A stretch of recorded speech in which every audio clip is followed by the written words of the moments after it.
Ça va la jeunesse? Tiens, 1 million d'euros pour vous. 1 million d'euros pour vous. Vous pouvez dépenser quand vous voulez, comme vous voulez, mais il faut aller vite. Hein. Moi, je fais un petit reportage. D'accord? Et je fais un petit reportage pour savoir un peu ce que pense la jeunesse. Et ce que pense la jeunesse sur la mort. Ah, est-ce que vous savez qu'un jour ou l'autre, on va mourir? Quand est-ce qu'on va mourir? Quand ça sera notre heure, on ne sait pas. Même si je vous souhaite de vivre jusqu'à 120 ans en très bonne santé, je ne peux pas vous garantir 5 minutes. Alors, qu'est-ce qui va se passer après, à votre avis? Après la mort? Ouais, qu'est-ce qui va, à votre avis, qu'est-ce qui va se passer? Pour les croyances. Eh ben, qu'est-ce que vous avez, vous, comme croyance? Moi, soit je vais, si j'ai fait des bonnes actions dans ma vie, bah, soit je vais au paradis. D'accord. Si j'ai fait du mal dans ma vie aux gens, bah, j'irai en enfer. D'accord, et vous? Pareil. Alors, donc, la question à se poser, c'est savoir comment est-ce qu'on sait si on fait du bien ou du mal. Ah ouais. C'est ça la question. Eh oui. Alors, comment est-ce qu'on sait si on fait du bien ou du mal? Bah, faire des bonnes actions. Et comment on sait qu'elles sont bonnes? Bah, Ah, vous voyez, je vais vous dire, il y a des lois qui régissent le monde. Il y a la loi de la pesanteur, la loi de l'aérodynamique, il y a des lois mathématiques. Et il y a aussi une loi morale qui s'appelle les 10 commandements. Vous connaissez les 10 commandements? Eh bien, les 10 commandements, c'est cette loi justement qui décide si on a fait quelque chose de bien ou de mal. Donc on va voir comment vous allez faire le jour où vous allez mourir, puisqu'il est écrit, il est donné à l'homme de mourir une fois et après le jugement. D'accord? Est-ce que vous avez déjà menti? ouais, je dis menti. Comment on appelle quelqu'un qui a menti? Un menteur. Et vous? Est-ce que vous avez déjà menti? Comment on appelle quelqu'un qui a menti? Est-ce que vous avez déjà pris quelque chose qui n'est pas à vous? Et attention, je ne vous juge pas, hein, parce que moi j'ai menti aussi, hein, et j'ai échoué au test, mais alors lamentablement, d'accord? Est-ce que vous avez déjà pris quelque chose qui n'est pas à vous? C'est-à-dire voler? Oui? Ouais. Et vous?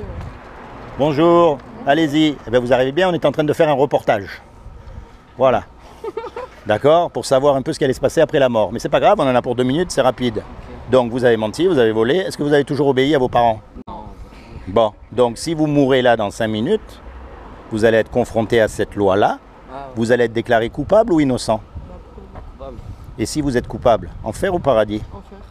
Et ça vous chatouille pas de savoir que si vous mourrez dans 5 minutes, vous partez en enfer? Si. Vous avez vu? Faire les actions. On préfère ne pas y croire, on préfère trouver toutes les excuses du monde pour que ça n'existe pas, comme ça on peut faire ce qu'on veut, mais on n'aime pas en parler. On est d'accord? Maintenant je vais vous dire une chose. Est-ce que vous croyez en Dieu? Non, moi non. Et vous? Très bien. Alors je vais vous prouver que Dieu existe. Ah, moi je veux bien savoir. C'est très simple. Vous prenez n'importe quel objet en face de vous. N'importe quel objet. La preuve même qu'il y a quelqu'un qui a fabriqué cet objet. Elle est là devant nous. Imaginez, je vous dise, tu vois cette clé là, cet objet, ben en fait il s'est fait tout seul au cours des siècles, des années. Tu vas me rironner. On est bien d'accord. La preuve même qu'il y a un créateur, c'est dans la création. Maintenant tu regardes autour de toi la complexité de l'univers. Le corps humain, les animaux, les fleurs. Puisqu'il y a une création, il y a forcément un créateur.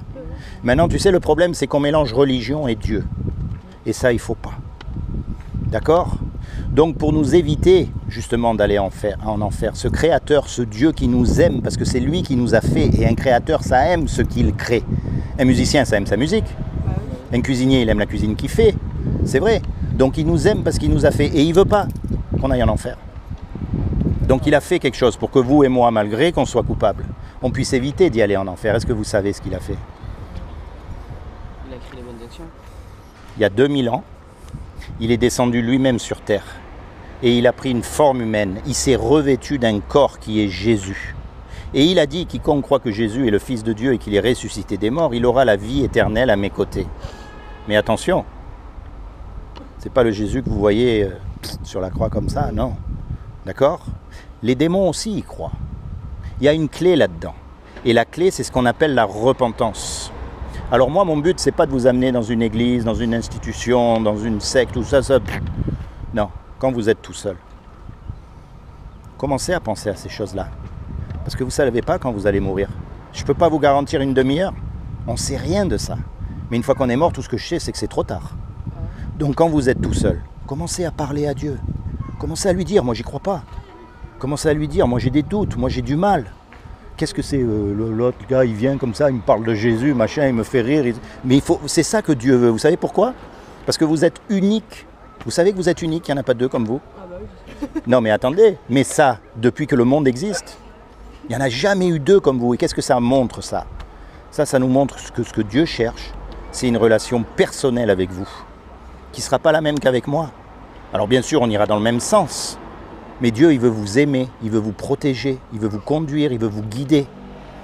Il veut vous donner l'espérance que même mort, vous aurez la vie éternelle. Comme ça, vous n'aurez même plus peur de la mort. Et vous serez invincible. Parce que quand on n'a plus peur de la mort, c'est pour ça que les gouvernants, la société nous cachent ces choses. Parce qu'une fois que vous avez compris ça, qu'est-ce qu'ils peuvent faire? Ils peuvent même vous tuer. Qu'est-ce que vous en avez à faire? Vous savez que vous n'allez pas mourir. Votre corps, oui, il va mourir, mais votre âme, elle va continuer à vivre. Et avec Dieu. C'est pour ça qu'on se moque de ces histoires. C'est pour ça qu'il y a tant de religions aujourd'hui. D'accord? Il y a un livre qui s'appelle la Bible. Vous avez une Bible à la maison? Vous avez une Bible à la maison? Et vous? Eh bien, je vous encourage à trouver une Bible et à commencer à la lire. Comme ça, vous ne tomberez pas dans des travers religieux, justement. Non, parce qu'en fait, il y a 66 livres et c'est des petits livres qu'il y a dedans. Oui. Donc vous en prenez un, vous en prenez deux, voyez. Et puis il y a des livres historiques, c'est ce que les enfants apprennent en Israël, par exemple. Les 5 livres de Moïse, c'est l'histoire d'Israël, c'est historique, c'est de l'histoire. C'est comme quand nous, on lit l'histoire de Napoléon. Eux, ils lisent l'histoire de Moïse. Puis il y a des livres poétiques aussi. Il y a plein de livres différents dedans. Donc voilà, moi en tout cas, c'est ça que je voulais vous dire. Merci de m'avoir écouté, d'accord? Soyez bénis, tournez-vous vers Jésus avec vos mots, ce que vous avez dans le cœur, vos doutes, vos moqueries, peu importe. Souvenez-vous comment il est mort sur la croix. Les gens y ont craché dessus, et pourtant c'était Dieu. Les gens, ils se sont moqués de lui, il n'a rien dit. Les gens, ils l'ont assassiné, son sang a coulé pour que vous soyez libres. Souvenez-vous de ces choses. Ok? Soyez bénis tous.